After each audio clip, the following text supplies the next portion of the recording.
அன்பார்ந்த தமிழ் வாக்காளர் பெருமக்களே, சட்டப்பேரவை தேர்தல் தேதி அறிவிக்கப்பட்டு விட்டது. ரொம்ப ஒரு முக்கியமான தேர்தலாக இந்த தேர்தலை நானும் பார்க்கிறேன், நீங்களும் பார்க்க வேண்டும். இந்த தேர்தல் எவ்வளவு முக்கியமானது என்று நான் கருதுகிறேன் என்றால், 5 ஆண்டு காலமாக திமுக என்ற விஷக்கிருமி தமிழகத்தை ஆண்டு கொண்டிருக்கிறது. என்னடா அது ஒரு கட்சியை போய் விஷக்கிருமி என்று சொல்கிறேனே என்று உங்களுக்கு தோன்றலாம்.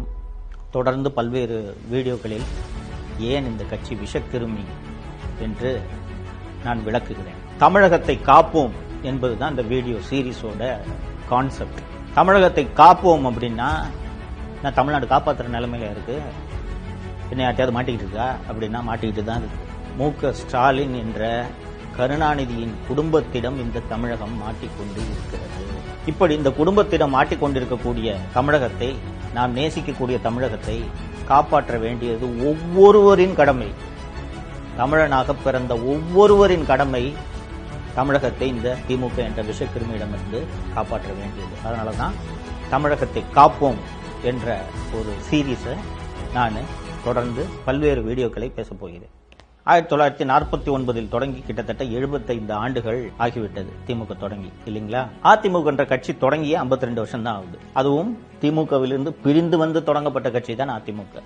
ஆனால் தமிழகத்தை அதிக ஆண்டு ஆண்ட ஒரு கட்சியாக அதிமுக இருப்பதும், 75 ஆண்டு கால வரலாறு உடைய ஒரு கட்சி மீண்டும் பல்வேறு தேர்தல்களில் தோல்வியுறுவதும் என்ன காரணம் என்று யோசித்திருக்கிறீர்களா? ஏனென்றால் கருணாநிதி குடும்பம், மு.க. ஸ்டாலின் குடும்பம், உதயநிதி குடும்பம் செய்யக்கூடிய அராஜகங்கள், அட்டூழியங்கள் தான் மக்கள் வெறுப்படைந்து திமுகவை மீண்டும் பல்வேறு தேர்தல்களில் வீழ்த்துவதற்கு ஒரு முக்கியமான காரணம். 2021 திமுக பெற்ற வெற்றி கூட ஒரு மாபெரும் வெற்றி, பிரம்மாண்டமான வெற்றி என்றெல்லாம் சொல்லவே முடியாது, இல்லைங்களா? 2016 வரைக்கும் நீங்க பாத்தீங்கன்னா, அதற்கு முன்பான 30-35 ஆண்டுகளில் ஒவ்வொரு 5 ஆண்டுகளுக்கும் ஆட்சி மாற்றம் ஏற்பட்டுக் கொண்டே இருக்கும். ஆனா 2011 இருந்து 2021 வரை தொடர்ந்து அதிமுக ஆட்சி நடந்து கொண்டிருந்த காரணத்தால் மக்களிடையே ஒரு அயற்சி ஏற்பட்டது. அந்த அயற்சியின் காரணமாகத்தான் திமுகவுக்கு வாக்களித்து அந்த தேர்தலில் வெற்றி பெற வைத்தார். மக்களுக்கு அயற்சி ஏற்பட்டது என்று சொன்னேன் அல்லவா? அந்த அயற்சி ஏற்பட்டு மக்களுக்கு ஒருவேளை அதிமுக ஆட்சியின் மீது கடுமையான கோபம் இருந்திருந்தால் அதிமுக படுதோல்வியை சந்தித்திருக்க வேண்டும் 2021, இல்லைங்களா? வெறும் 3.5% வாக்கு வித்தியாசத்தில் தான் திமுக 2021 தேர்தலில் ஜஸ்ட் பார்டர்ல வெற்றி பெற்றது. வெறும் 5000 வாக்குகளுக்கு குறைவான வாக்கு வேறுபாட்டில் வெற்றி தோல்வி நிர்ணயிக்கப்பட்ட தொகுதிகள் மட்டும் 20. அதிமுக அப்போது உடைந்திருந்தது என்பது உங்கள் பலருக்கு நன்றாக தெரியும். அதிமுகவிலிருந்து பிரிந்து சென்று டிடிவி தினகரன் அவர்கள் அமமுக என்ற கட்சியை தொடங்கி, அந்த அமமுக கட்சி மட்டும் 20 தொகுதியில அதிமுகவின் தோல்விக்கு காரணமாக இருந்தது. கூட்டணி கட்சிகளோடு சேர்ந்து அதிமுக 2021 தேர்தலில் 75 இடங்களில் வெற்றி பெற்றது என்பதை நாம் மறந்துவிடக்கூடாது. அமமுகவோட வாக்குகளையும் சேர்த்திருந்தோம்னா 95 இருக்கும், இல்லையா? கிட்டத்தட்ட ஆட்சியை பிடிச்சிருப்பாங்க. சோ 10 ஆண்டுகள் தொடர்ந்து அதிமுக ஆட்சியில் இருந்த பிறகும் திமுகவின் மீது மக்கள் விருப்பத்தோடு வாக்களிக்கவில்லை, விரும்பி அன்போடு வாக்களிக்கவில்லை. 10 ஆண்டு காலமாக தொடர்ந்து ஒரே கட்சி ஆட்சியில் இருக்க என்ற அயற்சி ஒன்று. இன்னொன்று, அதிமுக செல்வி ஜெயலலிதா அவர்களின் மறைவுக்கு பிறகு தலைமை குழப்பம், பிளவு என்று பல்வேறு சிக்கல்களை சந்தித்துக் கொண்டிருந்தது. 2021 தேர்தலில் அதிமுக இரட்டை தலைமையோடு தேர்தலை சந்தித்தது. கட்சியில் பல்வேறு குழப்பங்கள் இருந்தன என்பதெல்லாம் உங்களுக்கு நன்றாக நினைவிருக்கு. அதனாலதான் திமுக ஜெயிச்சிச்சு. விரும்பிலாம் மக்கள் ஒன்றும் வாக்களிக்கல. ஏனென்றால் திமுக குடும்பத்தை பற்றி, குறிப்பாக மு.க. ஸ்டாலின் குடும்பத்தை பற்றி மக்களுக்கு நன்றாக தெரியும். ஆனா அப்படி தெரியாம ஓட்டு போட்டுட்டோமே என்று மக்கள் நினைத்து வருந்தும் வகையில் கடந்த 5 ஆண்டுகளாக இந்த ஆட்சி நடைபெற்றுக் கொண்டிருக்கிறது. ஒவ்வொரு விஷயமாக தொடர்ந்து ஒவ்வொரு வீடியோலையும் நான் விளக்கி உங்களுக்கு பேச போறேன். ஏன் இப்படி இந்த வீடியோக்களில் பேச வேண்டும்? கிட்டத்தட்ட தேர்தல் பிரச்சாரம் மாதிரி தான் இது, இல்லைங்களா? நீ ஒரு பத்திரிகையாளன், உனக்கு வேலை நியூஸ் கொடுக்கறது தான். நீ என்ன ஒரு கட்சி ஆட்சிக்கே வரக்கூடாது அப்படின்ட்டு தொடர்ந்து பேசுறிய, தொடர்ந்து வீடியோக்களில் பேசுகிறிய என்று உங்களில் பலருக்கு தோன்றலாம்.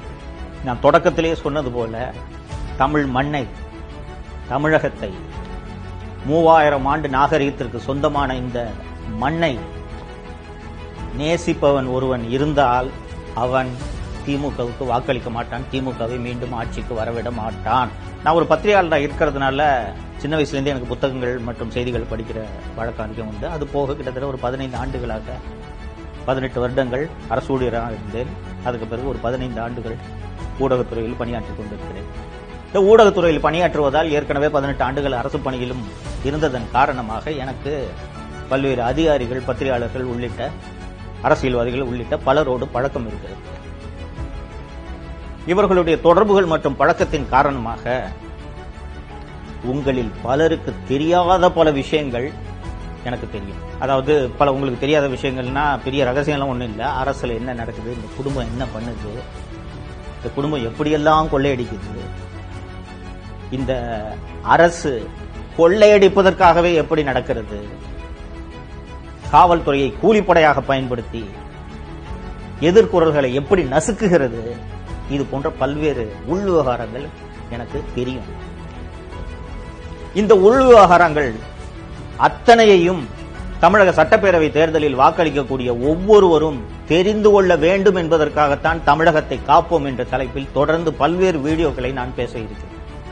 இந்த வீடியோக்கள் இந்த தேர்தலில் முக்கிய பங்காற்ற வேண்டும் என்றும் நான் விரும்புகிறேன்.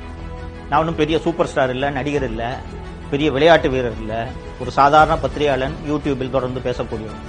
ஆனால் இவன் பேசுவது சரியாக இருக்கிறது, இவன் பேசுவதில் உண்மை இருக்கிறது என்பதனால்தான் எனது வீடியோக்களை நீங்கள் லட்சக்கணக்கில் தொடர்ந்து பார்த்து ஆதரவு அளித்து வந்திருக்கிறீர்கள் என்ற நம்பிக்கையில்தான் நான் உங்களோடு தொடர்ந்து உரையாடப் போகிறேன்.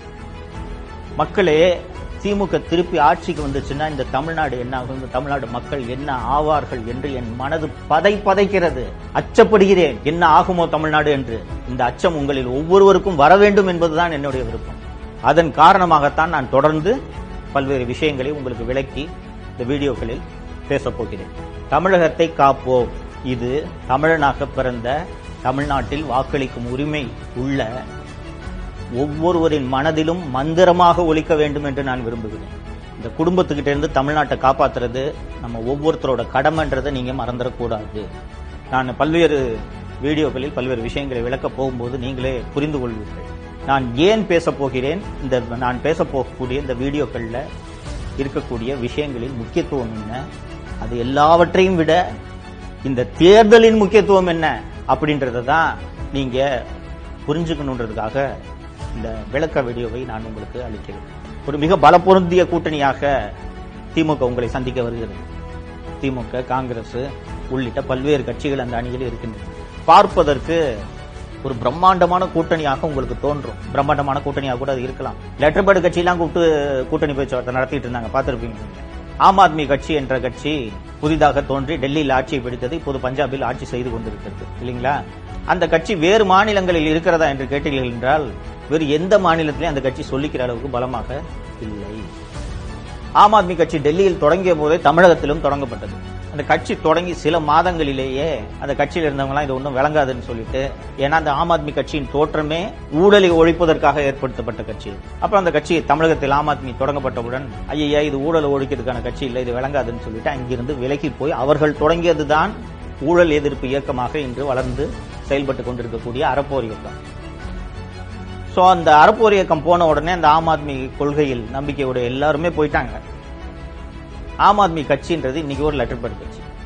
அந்த கட்சியை கூட அறிவாலயத்தில் கூப்பிட்டு பேச்சுவார்த்தை நடத்துறாங்கன்னா எந்த அளவுக்கு திமுக பயந்திருக்கிறது என்பது உங்களுக்கு தெரியும். சோ இது போல லெட்டர் பேட் கட்சி எல்லாத்தையும் தமிழ்நாட்டில் இருக்கக்கூடிய சின்ன சின்ன சாதி சங்கங்கள், ரெசிடென்ட் அசோசியேஷன், லெட்டர் பேட் கட்சிங்க எல்லாத்தையும் கூப்பிட்டு பேசி ஒரு பிரம்மாண்டமான கூட்டணியை திமுக அமைத்துக் கொண்டு உங்களிடம் வாக்கு கேட்டு வருகிறது. ஐயோ இவ்வளவு பெரிய கூட்டணியா இருக்கே, இந்த கூட்டணி ஜெயிச்சிருமோ, நம்ம ஓட்ட ஜெயிக்கிற கட்சிக்கு தான் போடணும் அப்படின்ற ஒரு எண்ணம் பலருக்கு இருக்கிறது. அப்படி இந்த பிரம்மாண்ட கூட்டணிக்கு, இந்த ஜெயிக்கிற கூட்டணிக்கு நமது வாக்குகளை அளிக்கலாம் என்று தப்பித்தவறி கூட நீங்கள் வாக்களித்து விடக் கூடாது என்பதற்காகத்தான் தமிழகத்தை காப்போம் என்று தொடர்ந்து பேசப் போகிறேன். இந்த வீடியோக்களை நீங்கள் பார்ப்பதோடு மட்டுமல்லாமல் வாக்களிக்கும் உரிமை யார் யாருக்கெல்லாம் இருக்கிறதோ அத்தனை பேருக்கும் நீங்கள் இந்த வீடியோக்களை சென்று சேர்க்க வேண்டும். வாட்ஸ்அப் மூலமாக, சோசியல் மீடியா மூலமாக, வாய்மொழியாக, டீ கடைகளில் உரையாடும் போதோ, மக்களிடம் பேசும்போதோ, உங்கள் நண்பர்களிடம் பேசும்போதோ, குடும்பத்தில் உள்ளவர்களிடமோ அத்தனை பேரிடமும் இந்த வீடியோக்களையும், இந்த வீடியோக்களில் இருக்கக்கூடிய நான் பேசக்கூடிய கருப்பொருட்களையும் நீங்கள் கொண்டு சென்று சேர்க்க வேண்டும். அப்படி நீங்கள் சென்று சேர்த்து இந்த வீடியோக்களில் உள்ள கருத்துக்களையும் சாராம்சத்தையும் உள்வாங்கிக் கொண்டீர்கள் என்றால் தமிழகத்தை காப்போம் என்று நான் நினைப்பது போல நீங்களும் நினைப்பீர்கள் என்று எனக்கு உறுதியாக நம்பிக்கை இருக்கிறது. நான் பலமுறை சொல்லி இருக்கிறேன், தமிழ் சமூகம் ஒரு அறிவார்ந்த சமூகம் என்று. அந்த அறிவார்ந்த சமூகம் திமுக என்ற இந்த விஷக்கிருமியிடமிருந்து தமிழகத்தை காக்கும் என்ற நம்பிக்கையில் தான் நான் உங்களோடு தொடர்ந்து பேசிக் கொண்டிருக்கிறேன். தொடர்ந்து உரையாடுவோம். பல்வேறு விஷயங்களை உங்களுக்கு சொல்ல போகிறேன். அந்த விஷயங்களை நீங்கள் பார்ப்பதோடு அல்லாமல் எல்லோரிடமும் பகிர வேண்டும் என்பதுதான் தமிழக வாக்காளர்களாகிய தமிழ் சமூகமாகிய உங்களுக்கு நான் வைக்கக்கூடிய வேண்டுகோள். தொடர்ந்து பாருங்கள். பார்க்கக்கூடிய விஷயங்களை அனைவரிடமும் பரப்புங்கள். தப்பித்தவறி கூட திமுக என்ற விஷக்கிருமி மீண்டும் ஆட்சிக்கு வந்துவிடாமல் பார்த்துக் கொள்ளுங்கள். அது உங்களது கடமை. தமிழனாக நீங்கள் உணர்ந்தீர்கள் என்றால், தமிழகத்தை காக்க வேண்டும் என்று நீங்கள் நினைத்தீர்கள் என்றால், திமுகவை ஒழித்து கட்ட வேண்டும் இந்த தேர்தலில் என்பதை நினைவில் கொள்ளுங்கள். தொடர்ந்து உரையாடுவோம். நன்றி.